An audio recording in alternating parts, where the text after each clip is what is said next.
Thank you for tuning in. This is Lance, your host of Strange Bites, where we take real science and wrap it up in a creative story and serve it in 15 minutes or less.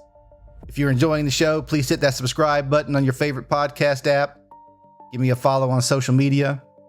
And now, let's jump into the next bite. Let's imagine a single drop of blood. Ordinary, red, warm. The kind of drop that falls when you nick your finger on a kitchen knife or when a nurse draws a routine sample. For most of human history, that drop could tell us only a few things. Blood type, maybe sugar levels, a little about cholesterol. But now, that same drop can whisper secrets about your heart 15 years before the first symptoms ever appear. 15 years. It all starts in Hong Kong at the University of Hong Kong's medical school.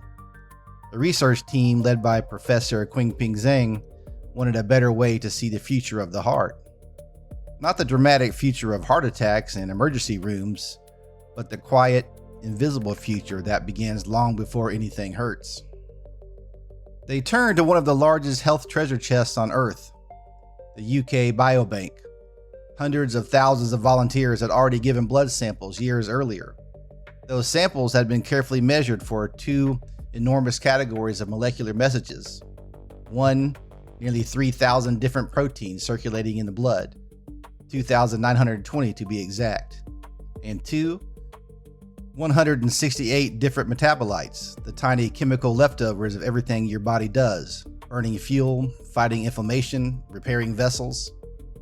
These molecules are not fixed like your DNA. Your genes are the blueprint you were born with. They barely change. But proteins and metabolites, they are the live status report. They shift with your diet, your sleep, your stress, your age, the air you breathe, the silent inflammation you never feel. They are the body's real-time diary. The researchers fed all that molecular diary into artificial intelligence, specifically multitask deep learning networks they called ProNet and MetNet. One network specializes in the protein language.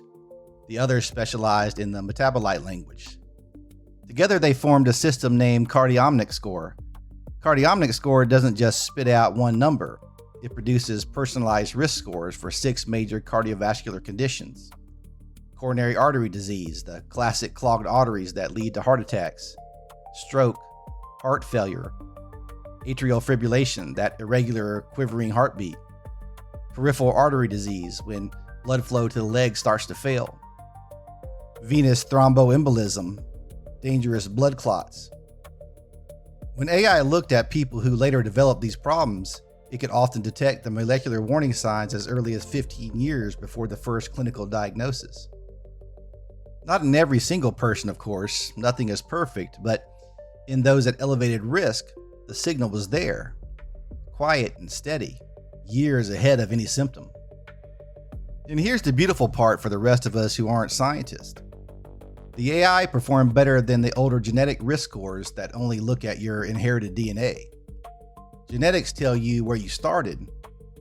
Proteins and metabolites tell where you are right now and where you're quietly heading. When the team combined the AI scores with the simple clinical facts like age and sex, the predictions got even sharper. This is not a crystal ball. It is a molecular weather report. It doesn't say you'll have a heart attack on this exact date. It says the patterns in your blood right now look a lot like the patterns we saw in people who later developed serious heart and vessel problems. That is still an enormous gift of time. 15 years is enough time to change the trajectory. Enough time for lifestyle shifts, closer monitoring, earlier medications if needed, or simply the knowledge that something is brewing so you can watch more carefully. Now let's talk about what this really means, beyond the lab, beyond the numbers. We have always lived with a strange relationship to the future of our own bodies.